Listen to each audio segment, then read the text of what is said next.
Hey everyone, I wanted to introduce you guys to this awesome brush I just made in ZBrush, and I'm giving it away for free to all my YouTube subscribers.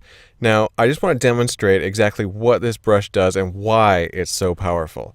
So, have you ever been in one of these situations where you've got a model made, and let's say maybe you've got a client or an art director and they say, "Looks great, but I just wish the detail were amped up a bit more." And so then you just go back to work and you're like, oh man, I just got to go back in and just start like sculpting all this detail in back a little bit more. It's going to take all day to just, amp up this detail. Well, no more. This is going to be so awesome, you guys. Check this out. So what you do is you download the brush. I've got the link in the description, and you install it as a macro. What you're going to download from the descriptions is this ampdetail.zip. You're going to unzip these files into the ZBrush, ZStartup, macros, MISC folder. And in there, you're going to get your amp detail text, and ampdetail.z script. Then you're going to restart ZBrush. And what you're going to do is come up into your macros, open up the macros. Going to click on amp detail.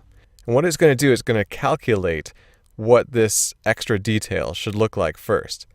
Then it's going to switch to the morph brush, and literally all you do is just brush on the extra detail. And it just appears like magic. Isn't that cool? It's just amping up the detail. It could not be simpler. Now you can control this a little bit more in the morph target palette here. And what you can do is actually just crank up the detail everywhere with morph. Or actually, very interesting, what you can do is go the opposite direction.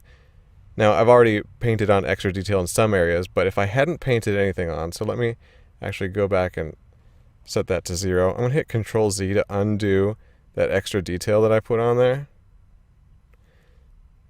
Let's run this morph backwards. You can see it actually, you can also go backwards and just remove all the detail. So you can just dial this in exactly where you want this extra detail to be. So I hope you enjoy this new brush, and share a link in the comments to anything you do with it. All right, thanks for watching, and I hope to see you next time.